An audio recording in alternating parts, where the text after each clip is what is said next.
এবার আনন্দপুরের ছবি আপনাদের দেখাবো, যেখানে বেনজির দুষ্কৃতী দৌরাত্মের ছবি। একটি পানশালা, সেই পানশালায় অবাধে চলল দুষ্কৃতী তাণ্ডব। পানশালা কর্তৃপক্ষ তারা যেটা অভিযোগ করেছেন যে 10 থেকে 12 জন মিলে পানশালায় ঢুকে হামলা চালায়, হাতে লাঠি নিয়ে ভাঙচুর চালায় দুষ্কৃতীরা। এভাবেই দেখতে পাচ্ছেন যে একের পর এক গাড়ি, পানশালার বাইরে রাখা গাড়িতে ভাঙচুর চালানো হয়, কাঁচ ভেঙে দেওয়া হয়, হাতে লাঠি নিয়ে ভাঙচুর চালায় দুষ্কৃতীরা বলে অভিযোগ করেছেন পানশালা কর্তৃপক্ষ। পানশালার বাইরে পরপর যে গাড়ি রাখা রয়েছে সেই গাড়িতে একের পর এক ভাঙচুর চালানো হয়েছে, ভেঙে দেওয়া হয়েছে সিসি ক্যামেরাও। তবে এখনো পর্যন্ত এই ঘটনায় যারা অভিযুক্ত তাদের বিরুদ্ধে কোনো পদক্ষেপ করতে পারেনি পুলিশ। সঞ্জয় দাসের নেতৃত্বে হামলা চলে এমনই অভিযোগ পানশালা কর্তৃপক্ষের। আনন্দপুর থানায় এ নিয়ে অভিযোগ দায়ের হলেও এখনো দুষ্কৃতীরা অধরা। প্রাথমিক তদন্তে পুলিশের যেটা অনুমান যে পুরনো শত্রুতার জেরে এই হামলা হয়ে থাকতে পারে। পার্কিং এ যে গাড়ি রাখা রয়েছে একের পর এক, তার মধ্যে বেশ কয়েকটি গাড়িতে এভাবেই ভাঙচুর করা হয়, এমনকি সিসি ক্যামেরাও ভেঙে দেওয়া হয়। মধ্যরাতেই তাণ্ডবের ঘটনা ঘটে, তবে এখনো পর্যন্ত কারোর বিরুদ্ধে কোনো পদক্ষেপ করেনি পুলিশ।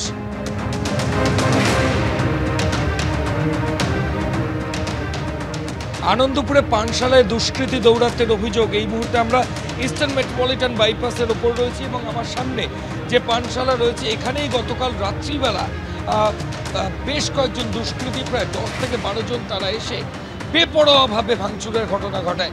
পানশালার ভেতরে তারা ভাঙচুর চালায়, পানশালার বাইরে যে বোর্ড সেগুলো ভেঙে দেওয়া হয়, সিসিটিভি ক্যামেরা ভেঙে দেওয়া হয়। শুধু তাই নয়, পানশালার বাইরে যারা গেস্ট তাদের গাড়ি দাঁড়িয়েছিল, আমি ক্যামেরা পার্সন অভিজিৎকে বলবো দেখানোর জন্য, আমার ঠিক ডান দিকে একটা গাড়িটা সম্পূর্ণ ভেঙে দেওয়া হয়েছে। গাড়ির সামনে উইন্ডস্ক্রিন থেকে শুরু করে গাড়ির ভেতরে আদলা ইট পড়ে রয়েছে এবং বিভিন্ন রকমের টুকরো, বাঁশের টুকরো, এমনই কিছু জিনিস কিন্তু এই গাড়ির ভেতরে রয়েছে। এই গাড়িটি পানশালার সামনে দাঁড়িয়ে রয়েছে। স্থানীয়রা যেটা দাবি করছেন যে এই দুষ্কৃতী দল তারা ইএম বাইপাসের ওপর এই যে গাড়িগুলো ছিল এই গাড়িগুলোর ওপরও কিন্তু বেপরোয়া আঘাত করে। গাড়ির সামনে যে উইন্ডস্ক্রিন সেটা সম্পূর্ণভাবে ভাঙা। শুধু এই গাড়িটি নয়, পানশালার সামনে আরও অনেকগুলো গাড়ি পার্ক করা ছিল, সেই গাড়িগুলোও কিন্তু একই ধরনের ছবি।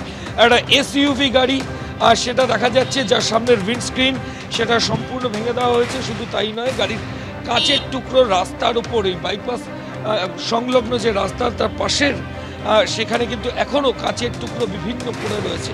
এরকমই ছবি। গাড়ির সামনের যে সাইড মিরর সেটাও পুরোপুরি ভাঙা, ভেতরে ইট এবং বিভিন্ন কাঠের টুকরো থেকে শুরু করে কাঁচের গুঁড়ো সেগুলো এখানে রয়েছে। দুষ্কৃতী দৌরাত্ম্য থেকে বাদ যায়নি এখানে পার্কিংয়ে থাকা বাকি গাড়িগুলো। আরও একটা গাড়ি, যে গাড়ির উইন্ডস্ক্রিন সম্পূর্ণ ভেঙে দেওয়া হয়েছে।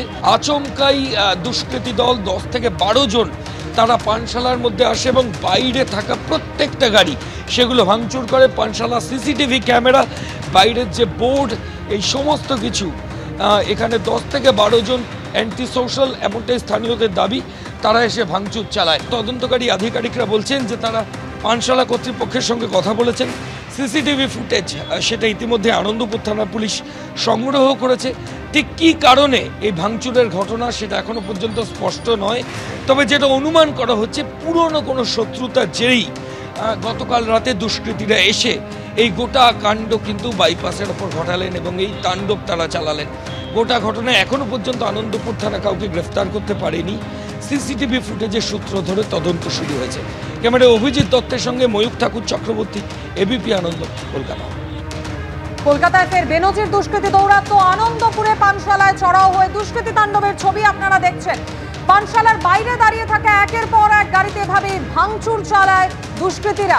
কলকাতা পুরসভার 108 নম্বর ওয়ার্ডের আনন্দপুরে ঘটেছে এই ঘটনা। ময়ূক ঠাকুর চক্রবর্তী আমাদের সঙ্গে প্রতিনিধি রয়েছেন। ময়ূক, ইএম বাইপাসের ধারে একটা জনবহুল এলাকা, সেখানে এই ধরনের ঘটনা ঘটলো, বেশ কয়েক ঘন্টা পেরিয়ে গেল, পুলিশের হাতে সিসি ক্যামেরা থাকা সত্ত্বেও নাগাল এখনো পাওয়া গেল না দুষ্কৃতীদের। দেখুন, এক্ষুনি এই খবর যখন টেলিভিশনে সম্প্রচারিত হচ্ছে তখন লালবাজারের এক সিনিয়র অফিসার তিনি যেটা জানালেন যে এই গোটা ঘটনায় 2 জনকে পুলিশ আধিকারিকরা গ্রেফতার করেছেন।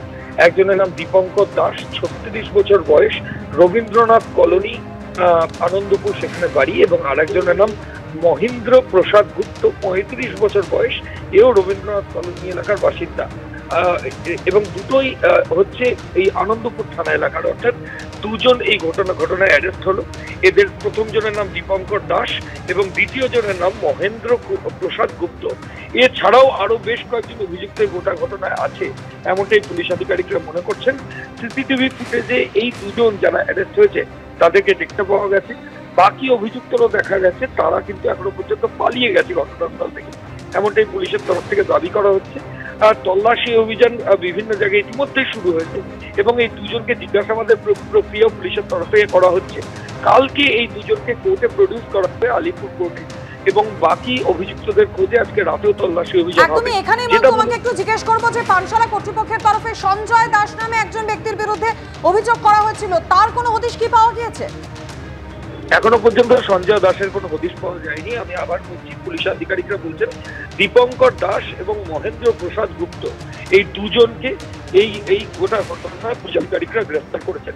দুজন আনন্দপুরের ঘটনায় এখনো পর্যন্ত অ্যারেস্ট হয়েছেন, কিন্তু আরো অনেক অভিযুক্ত রয়েছে। স্থানীয়রা যেমনটা দাবি করছেন প্রায় 15 থেকে 20টা বাইকে করে এই অভিযুক্তরা আসেন। তাদের হাতে লাঠি ছিল, বেপরোয়াভাবে তারা মারধরের ঘটনা শুরু করেন এবং বাইরে যে গাড়িগুলোর সঙ্গে পানশালার কোনো যোগ নেই সেই গাড়িগুলোতেও বেপরোয়া তাণ্ডব চালানো হয় এবং পুরনো কোনো শত্রুতা, যেটা স্থানীয় সূত্রে দাবি যে পুরনো কোনো শত্রুতার জেরেই এই দুষ্কৃতীরা প্রতিহিংসার কারণে এসে এই গোটা ঘটনা ঘটিয়েছে এবং এলাকায় প্রায় একাধিক গাড়ি ভাঙচুর শুধু নয়, এলাকায় মানুষের কাছে সন্ত্রাস, এলাকায় ওই পানশালার ভেতরে ঢুকে কর্মীদেরকে মারধর, এমনই কিন্তু পরিস্থিতি ওখানে তৈরি হয়েছিল।